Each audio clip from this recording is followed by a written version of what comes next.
Here we are in front of the E70 X5, yet another problem where you and I would both face expensive repairs if we took our car into the dealership. But I'm going to share with you guys on a do-it-yourself how to replace your HVAC or heater, blower fan, and resistor, because that is a common failure point, and it's actually quite a bit easier than you think. You don't need to spend the big dollars that the dealer's looking for. You just need to be resourceful, find the parts, and I'm going to show you how to replace it. Let's get into it now.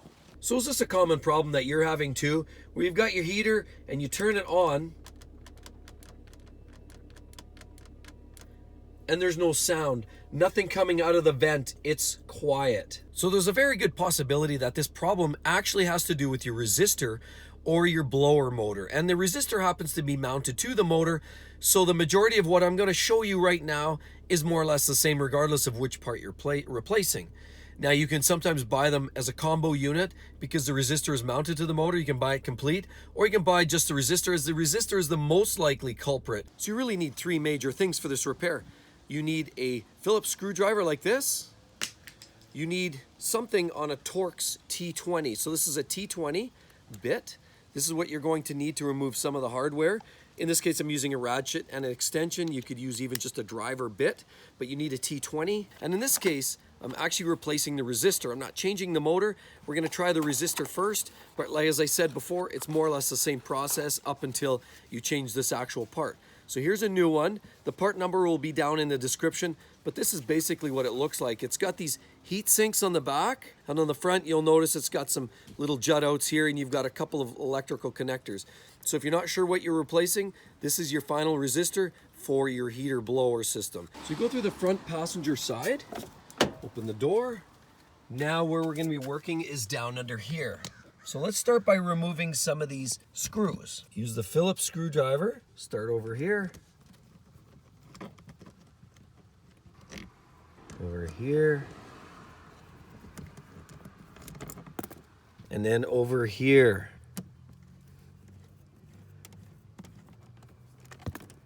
Okay, then we pull this down. To make life easier, you probably want to remove your convenience lamp, the plug-in for that. There we go, the electrical connector. Now we can pull this out of the way. Pretty easy stuff, just a little tight. There we go, and it's out. So next you're going to take your Torx T20 bit that I have here, and we're going to undo these couple of screws here, holding this shroud on. And you can mostly do it by hand, you just have to get it started. There's the other one way over here in the back. Get it started. Then I just like to wheel this one out by hand as well. Once you get it started, it's fairly loose.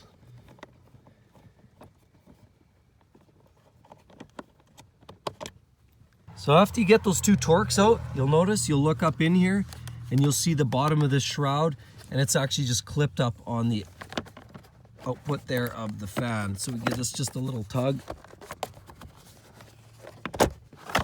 and out it comes, just like that. So then we're gonna wheel around and you're gonna look underneath. You're gonna see the motor, which is this guy. That's the nameplate for it. And look way up in there and you'll see the motor. There's one screw up there that holds it up. And you also have a screw here and a screw back here. We'll all undo those. Those are the T20 Torx. Do this one first at the top. And then we'll do this one.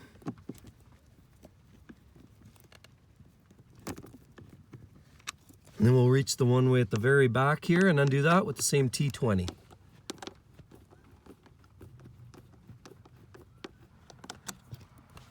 And then there's one more. You got to turn yourself upside down to get at this one. Need to turn it at another angle to see it. Turn that out. Okay, so next, all we do is just pull this down and it comes right out. Yeah, just pull this down.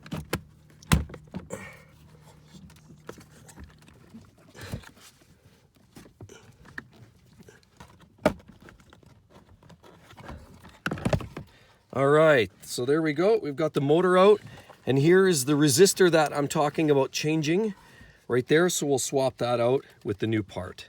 Okay, so next we use the T20 again, and we're gonna have to undo these in 2 spots. Disconnect the electrical connections here first. Pull that out, and then pull this one out.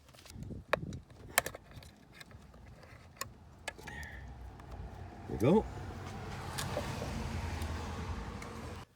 Okay, so we'll use the T20 again. We'll undo it now that we got the electrical connectors undone.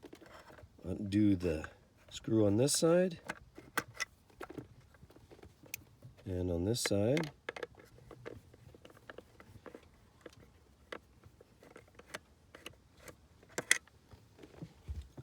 And we'll take this old one out. We'll swap it with the new one. Throw this one out here. Then we'll put the new one in its place.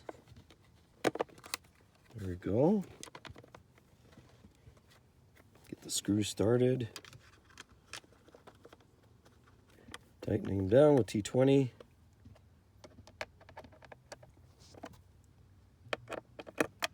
And again, as I can show you the whole assembly here, this is the motor.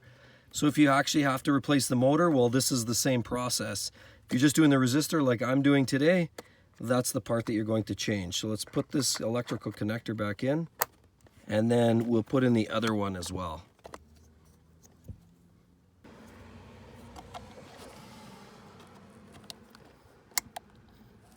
We click that in, and then we're going to give it a test run outside of the car so I don't waste time putting it back in to make sure the resistor, in fact, was the problem. Press the button one more time.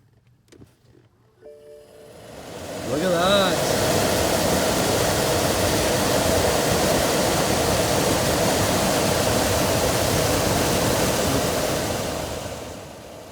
Lo and behold, we have a winner. Here we go. That was the problem. Okay, so next what we'll do is we'll shoehorn this in. We've done a test run with it outside of the car. We're going to put this in and give it a final test in place. And so once you get it shoehorned in here, it's actually very, very tight getting the motor in here. But there's a key point that I have to show you. You look right there and you'll notice the motor has to fit over that stud there because that aligns everything. So once you get the motor over that, you have to see the orientation of your sticker as well is going to be facing down towards you. And again, as I say, that has to slide on that. Then you give this thing a push up.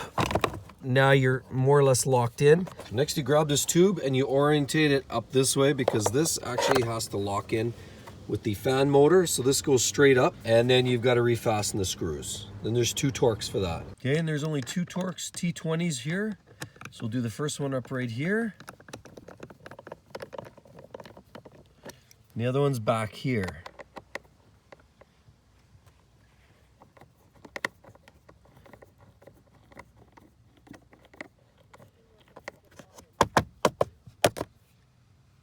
And then we refasten our convenient light right in here into there, and that's working again. And we'll just put this back, put those last 3 screws back in, and we'll be good to go.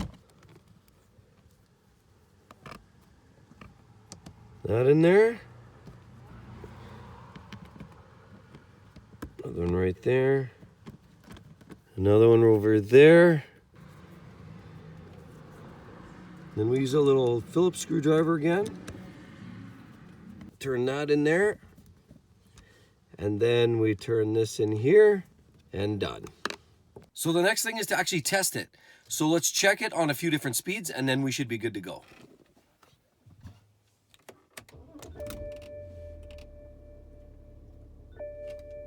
Nothing. So let's turn on some fan.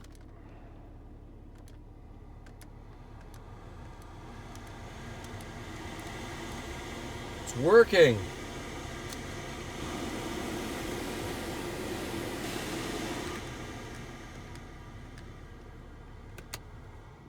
So I'm glad I could be of service to you guys. I hope you got something from it and I hope it gave you a little guidance on how to actually do it yourself. It's actually very simple to do, not a problem. Take your time, a couple hours in the afternoon, and you should be good to go. So it's that resistor that's the most commonly faulted condition. But again, sometimes the motor, sometimes the relay are other potential options as well. On that note, be sure to hit the subscribe button, guys. I know you enjoyed the video. If you want to see much more of the X5 content, there is a lot more. I've done brake jobs. I've done other servicing on this X5. And you're definitely going to want to check out some of those other updates on this particular car. I've also got lots of other do-it-yourself for BMWs and some of the other cars. So you're definitely going to want to follow the video. Hope to catch you guys real soon. Catch you then. Bye-bye.